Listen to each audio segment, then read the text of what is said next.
नमस्कार, देसी हम में आपका स्वागत है। और आज एक कहानी जो नानी सुनाती थी वो आपको मैं सुनाऊंगी। उस कहानी का नाम है रायमला। ये हमारे घर में सबकी फेवरेट स्टोरी है। एक बुढ़िया थी जिसके 7 लड़के और एक लड़की थी। बेटी का नाम था रायमला। रायमला सब बच्चों में छोटी थी।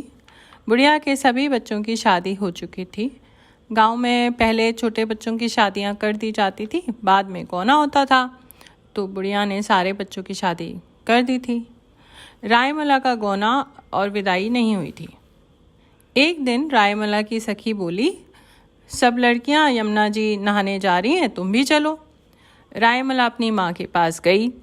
बोली, अम्मा मेरी सब सखी चुनरी पहनेंगी, यमुना जी जा रही नहाने, हमें भी दे दो।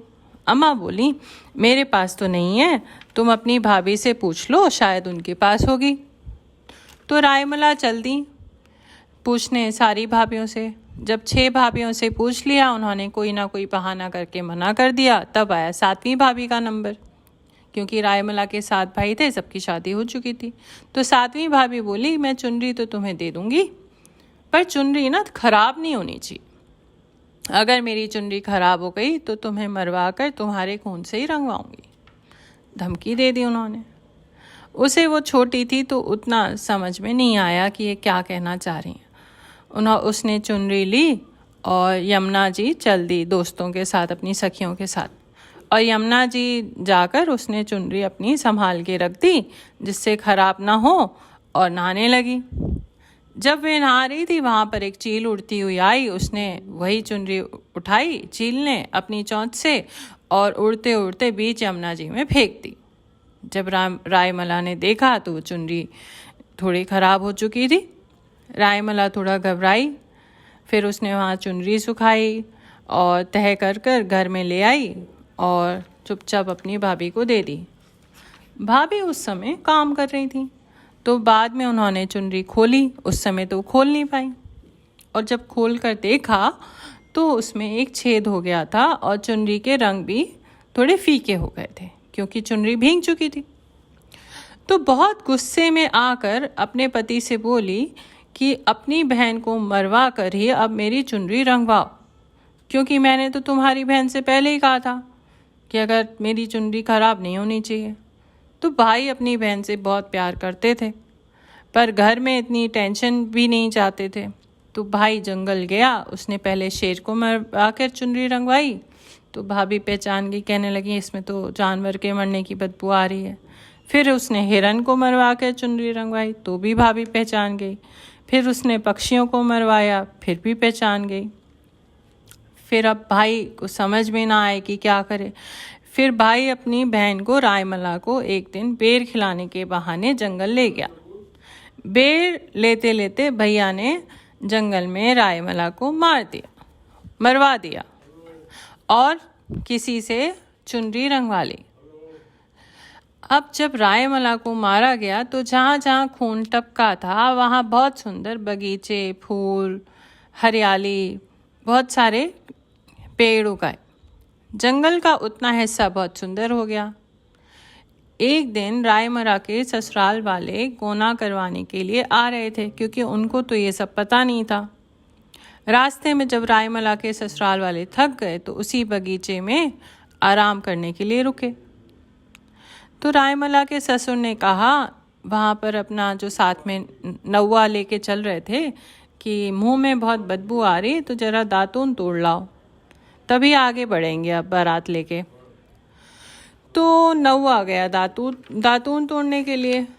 तभी वहाँ से जिस डाल पे से नौवा दातून तोड़ा था, आवाज़ आई, ससुरे के नौवा डल मत तोड़ो, जाई नगरिया बीतो को बीतो, भैया मारे भाभी मरवैया, हमरे रकत की चुनरी रंगवाई, मैं बेटी रायमला।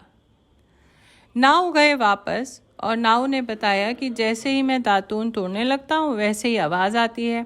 यह बात सुनकर रायमला के ससुर ने कहा कि चलो देखते हैं क्या बात है। जैसे ही ससुर डाल तोड़ने लगे, रायमला फिर से गाने लगे, ससुरे मेरे डाल मत तोड़ो, जाई नगरिया बीतो को बीतो, भैया हमारे भाभी मर भैया, हमरे रक्त की चुनरी रंगैया। बेटी रायमला।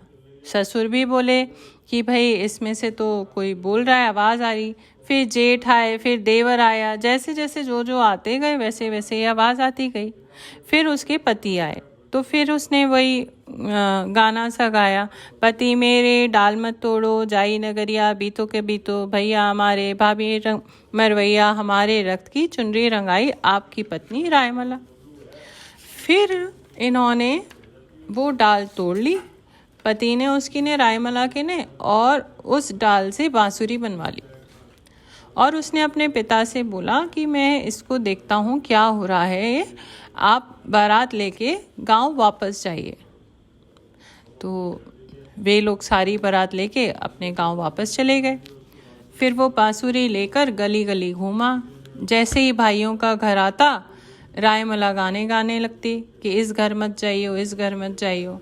फिर आया उसकी माँ का घर, तो सास ने पहचाना नहीं, क्योंकि जब तो ये छोटे थे जब शादी हुई।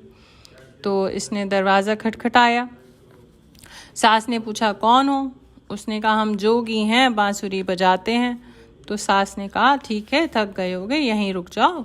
खाना पीना खिलाया सास ने, और बांसुरी घर के ऊपर जो जगह थी वहाँ रख दी घर में, और थक के सो गए सब। फिर जब रात हो गई, रायमला निकली बांसुरी में से जब सब सो गए, और घर का सारा काम जैसे वो करती थी घर में अपनी अम्मा की मदद, झाड़ू पोछा, कपड़े धोना, जिससे उसके माँ थके ना, खाने की सारी तैयारी करना, वो सब ख़त्म करके अपना बांसुरी में सुबह होने से पहले चली गई। और खूब मतलब रोई रायमला कि देखो मेरी अम्मा कितनी परेशान हो रही है। अब जैसे ही सुबह हुई, अम्मा उठी। अम्मा ने कहा कि ये कैसे सारा काम ख़त्म हो गया, और समझ में नहीं आया। अम्मा ने कहा ऐसे तो मेरी रायमला करती थी, और अम्मा रायमला की याद में रोज़ तेज़ तेज़ अपना रोने लगी, हाय मेरी रायमला कहाँ चली गई, हाय मेरी रायमला कहाँ चली गई। अब अम्मा ने सोचा कि अगली रात ना हम सोएंगे नहीं। तो उन्होंने, नींद आ जाती थी, बुढ़िया थी, तो उसने क्या करा, अपनी उंगली काटी और काट के उसमें नमक भर दिया, जिससे उसको नींद ना आए। पूरी रात दर्द में रोती रही, और जैसे ही रायमला आने वाली थी वैसे ही अम्मा की आंख लग गई और फिर सो गई अम्मा। फिर रायमला बांसुरी में से आई, फिर सारा काम ख़त्म करा। ऐसे करके रोज़ होने लगा। फिर एक दिन अम्मा ने फिर से उंगली काटी, फिर से नमक भरा, जिससे नींद ना आए, जिससे वो रायमला को पकड़ पाए।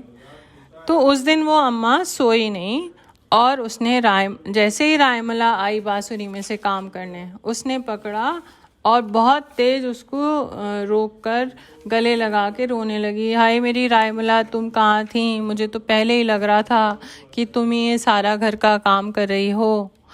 तो रायमला ने कहा कि मतलब अम्मा बोली अब तुम रुक जाओ।